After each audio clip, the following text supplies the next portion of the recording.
I'll start with the problem at hand, which is the last 4 months. We know that this is a new phase of the struggle. There are lots of young children involved, lots of kids involved. What kind of injuries are you guys have been coming to you guys?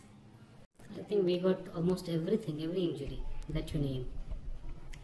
While we are supposed to get injuries just below the waist, but it has never been like that. Head, chest, neck, back, buttocks, arms, legs, every part of the body has been injured during this phase. There have been bullet injuries, there have been pellet injuries, there have been tear gas shells, all kinds of, and in addition to that, the worst possible thing is those brutalities that were committed on children who were trampled, who were stampeded by these, we call them uniform terrorists. And that is something we had not seen during the last 20 years.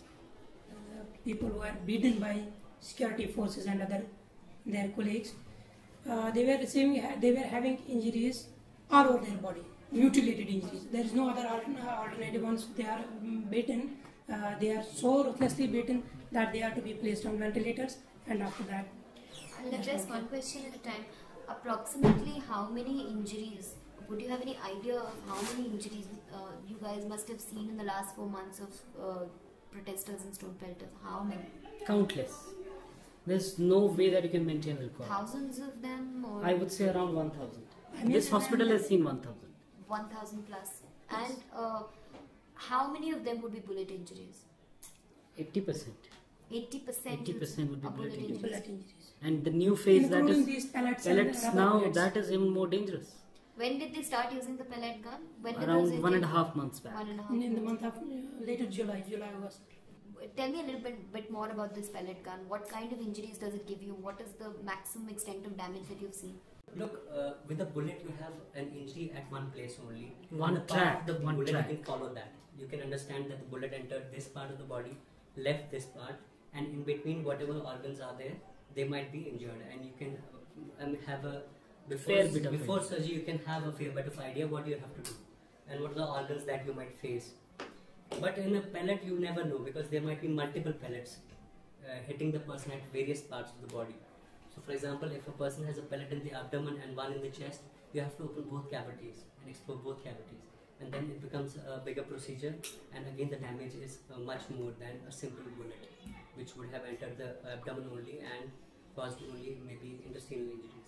Would you say that the deaths went down after they started using pellet guns, or was that not? No, I cannot say that. I cannot say that because again it is a gun which you're using. Look, normally you have a gun which uses a simple bullet, and you have a gun which uses, for example, a shotgun. A shotgun has simple small pellets inside a gun.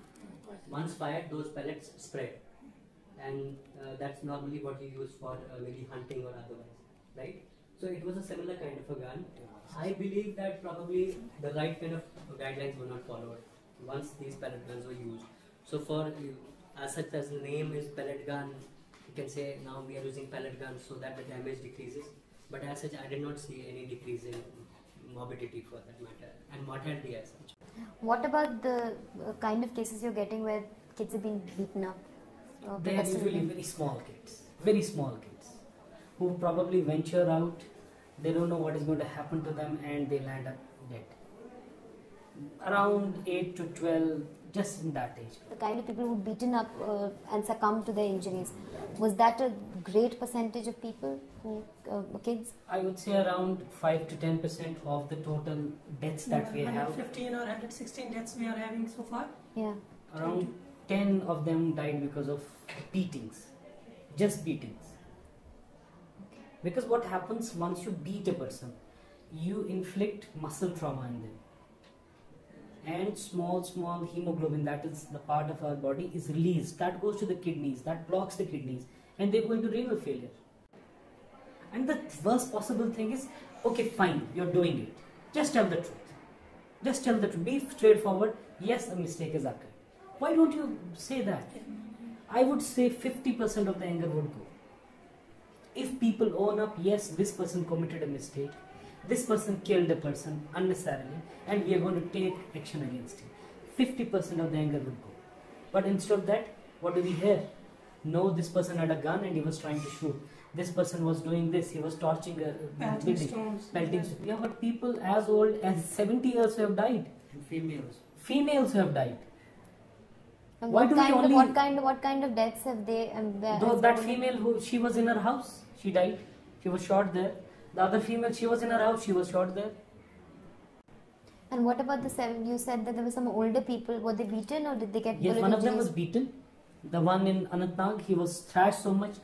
Few people they jumped into the river. And we have got 2 or 3 videos. If you see those shocking videos, you will not go home seeing. I'm telling you that. And I can tell you one Maybe thing. some- If our profession had not taken back our hands, I would be the first person to go out and throw stones. Because unfortunately, I'm in a profession which is there to save lives. Whether it is a person who is pelting stones, who is firing on them, or who is a militant, Or who has received the blood. or has, for me, they're all same. I'll treat every patient the same way. But if given a chance, I'll be the first person who will pelt stones on these people because they're really harassing us. They're really killing our youth. And we can't see it. We can't take it anymore. Do you get any in custody torture cases as well? And what kind of The first person is this Abdullah, the person who threw the shoe. yeah. He was tortured Okay. and he was badly tortured, and which led to his kidney failure. His muscles were so badly torn that they How's he started doing bleeding. now? He's fine now. He got dialyzed 3 times. He got dialyzed. So this is the first case, and then there are countless people. What is happening here basically? Has the torture gone up? Would you say, or has it gone during down? these days it had gone up. Gone. It had gone up. And this We is all had- in custody torture. We had patients who were sodomized. We had those patients, and we have these videos. You can even watch in them. We have a young boy in one of the videos. He's naked. His clothes have been torn. His trouser has been torn to shreds. And one of the police personnel is trying to put that bamboo stick into his rectum. This is on video, and we'll show it to you now. You don't have to go any place. There was another video in which 4 boys were treated like this. 2 days back, in this hospital only, in Ward 18, a patient was lifted by task force people. This is somebody who's still being treated? He was being treated. He was operated for his appendix. Somebody said that he must be a stone pilter. He was on the bed. He was lifted from this hospital. It was only because the authorities of this hospital strongly put their foot down, because he had a big wound, that he was brought back. I don't know But whether in the he's still last there 4 or months, not. have you got any patients protesters or crowd people who've been arrested and tortured in custody and subjected to extreme torture like sodomy? Not this time. Not this time. Not this time. Not in our They day. are Because not we brought are, there. They are being treated at their own hospitals, like police hospital and military hospital. Is there a heavy presence of forces within hospitals? they are Is always there. We know few of them, but Intelligence few, people are always there. few we don't know. 2 or 3 times, this time again, we had CRPF and the Kashmir police barging into the casualty, into the wards, into the theatre also. There have been Doctors occasions. beaten, paramedics beaten, patients beaten, attendants beaten. This happened in the hospital. Another video, you can see that also. What actually happens is once they bring in a patient who is injured, along with them, on that patient you have around 10, 20 people or 30 Relatives people, of the patient. relatives who start shouting slogans, enter the hospital, and probably the security forces come after them, and then that thing happens. We have seen 2-3 occasions when they had to fire this tear gas inside the Tear hospital. gas shells have some inside In- the in hospital. 2008, Why did they need to fire tear gas inside a hospital? Because Just they to don't want to create have panic and anybody other to say things. anything. They want complete calm. I'm quite sure if we don't have police people on the road, there'll be less violence than once they are there. This is a vicious circle. This is a vicious circle. It started with that killings of those 3 people in fake encounter. Then the Tufail Muttu incident happened. People take the dead body. What are they going to do? They are going to protest. Now you don't want to have any crowd shouting slogans, so you stop them. In proportion, what are those injuries like? What is the worst injury you've got from a I think security mostly we personnel? saw eye injuries because they are mostly covered up. Yeah. Then we had one death, but that was because of a road traffic accident. He did not die because of anything else. how much time will a person who is unarmed get to injure a person who is fully armed, who has a gun, who is fully dressed up to deal with that person? But how many security forces did you guys have? I don't think we saw that many here. I don't know, was it because they were afraid of us that we might injure them, which would not happen? They went to police hospital. Police hospital or military hospital, but here very few have reported negligible in comparison to negligence security. And one death was that was from a stone thing. No.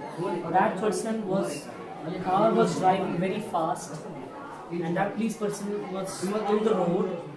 Okay, the car hit him. He did not die because of any stone pelt. Okay. There was an injured person in the car. They were driving very fast. They were trying to get him to the hospital, and that is when that accident happened. No security force personnel, no uniformed terrorist, I'll say, died during this. Due to stone